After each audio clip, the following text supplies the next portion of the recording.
Hi, this is Brian. Welcome back to another Heroic Plus One. In our last few Plus Ones, we've been talking about Marsha Linehan and her truly incredibly heroic life. As we've discussed, when she was a young woman, she desperately wanted to end her own life. After 2 years in a mental health institution, she escaped her personal hell, made a vow to help others do the same, and then spent decades creating dialectical behavior therapy, then returned to the same institution 50 years later to tell her story. Today, I'd like to share part of that journey in her own words. Let's get to work. In the introduction to her wonderful memoir called Building a Life Worth Living, Marsha tells us, and I quote, "In reality, the seeds of DBT were planted in 1961, I continued, when at age 18, I was admitted here to the Institute of Living." She says, "I did not know what happened to me. No one knew. My experience at the Institute was one of descending into hell, an out-of-control storm of emotional torture and absolute anguish. There was no escape. God, where are you? I whispered each day but got no answer." She said, "I find the pain and turmoil hard to describe. How do you adequately describe what it is like being in hell? You can't. You can only feel it, experience it, and I did." She said, "I felt this inside myself and it came out finally as suicidal behavior, but I survived. And toward the end of my time at the Institute, I made a promise to God, a vow, that I would get myself out of hell too. DBT was and is my best effort to date at keeping that vow. This vow has controlled most of my life. I was determined to find a therapy that would help these people who were so often deemed beyond saving. And I did. I have felt the pain that my clients feel as they wrestle the emotional demons that tear at their souls. I understand what it is like to feel terrible emotional pain, desperately wanting to escape by whatever means," end quote. Now I'm going to ask you to imagine this scene one more time. Our 18-year-old hero in training is admitted to an institution to help address her suicidal tendencies. She spends an agonizing 2 years there. She made a vow that if she was able to escape hell, she'd do everything in her power to help others do the same. Fast forward 50 years, literally from 1961 to 2011, our hero has transformed her life and fulfilled her vow.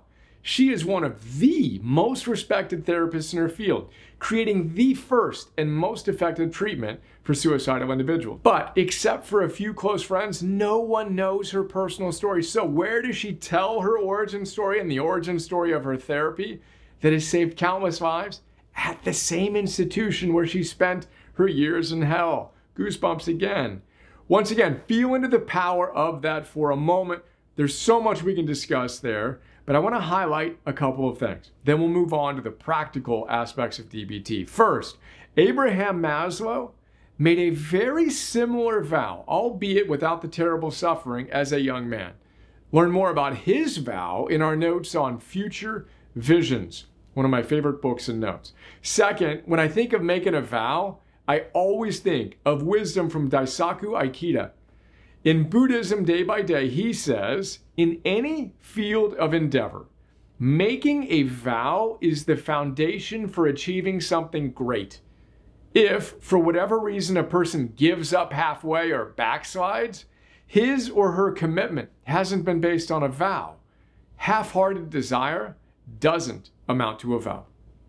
And finally, I think of the hero's journey again.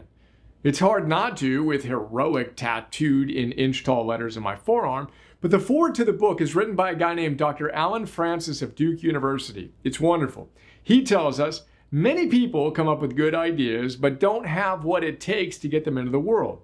Marsha had the charisma, energy, commitment, and organizational skills to turn dream into reality. Then he says, in myths the world over, heroes must first descend into the underworld, where they are faced with a series of epic challenges to be overcome before they can prevail in their heroic life journey. Once they succeed, they return to their country bearing some special new secret of life. Marsha has plunged into an unbelievably challenging journey of self-discovery, far away from family support, and returned bearing precious insights to help turn abject misery into lives worth living. So back to you again. How have you suffered? And how can you continue to do the hard work to reduce your own suffering so that you can help others do the same. From my vantage point, that's one of the most powerful ways we can be heroic. The Buddhists call this being a bodhisattva.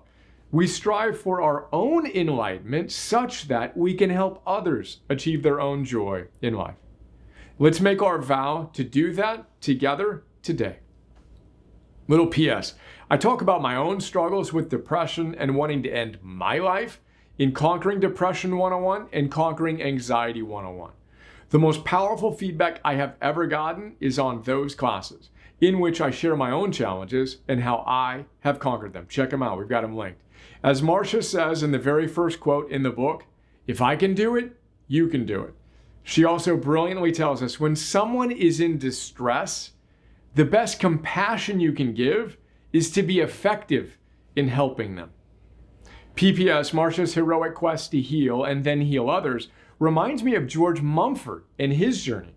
Check out our notes on The Mindful Athlete and Unlocked for more on his heroic story of how he went from being addicted to heroin and alcohol to being the mindfulness coach for Michael Jordan and Kobe Bryant. Incredibly inspiring.